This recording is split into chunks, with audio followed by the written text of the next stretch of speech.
Awesome. Trump is going to court again tomorrow, and this is about the fake elector scheme and his attempt to overturn the election.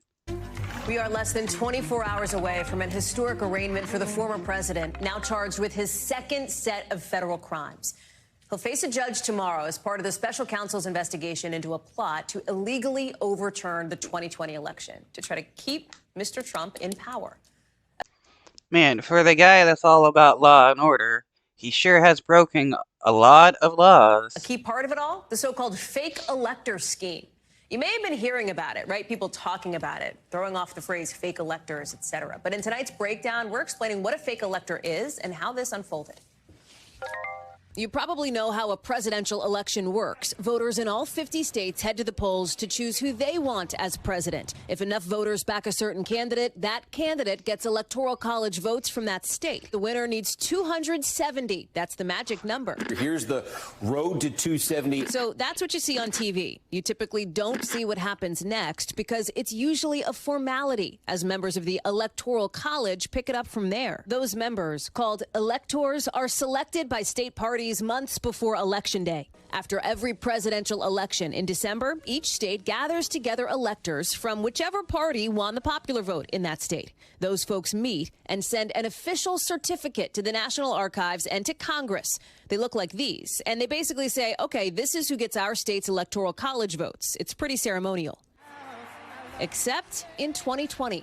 That's when the former president and his allies got to work convincing loyalists in 7 states that they should back Republican electors in key battlegrounds won by the Democrat in the race, Joe Biden. The focus on Arizona, Georgia, Michigan, Nevada, Wisconsin, New Mexico, and Pennsylvania. Some of those so-called fake electors showed up at state capitals where the real electors were meeting. They even created phony certificates like the ones you see here. The goal, apparently, to send through this fake slate of electors to Congress, where the vice president presides over the official count. The thinking seemed to be that then VP Mike Pence could grant Mr. Trump the disputed electoral votes or send the issue back to the states.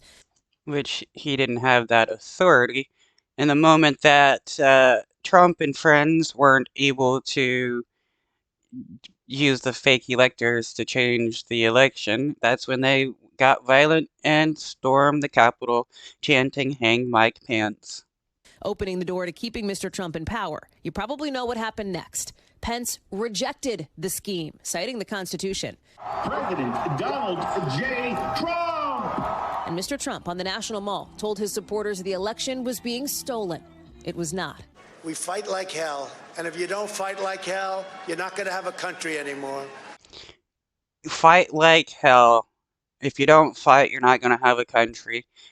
Those are some words to help spur on your angry base about your claims that you were supposed to be president and the election was stolen.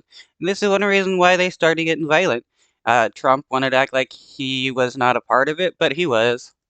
Remember, by that time, most of Mr. Trump's election challenges had been thrown out in court, and his own attorney general had declared no evidence of widespread fraud.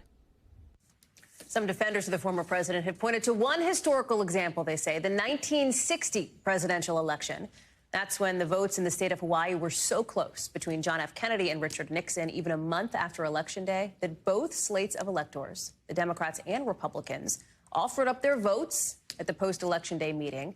The big difference, as experts point out, the results in Hawaii were actually in question, something that was not the case in 2020.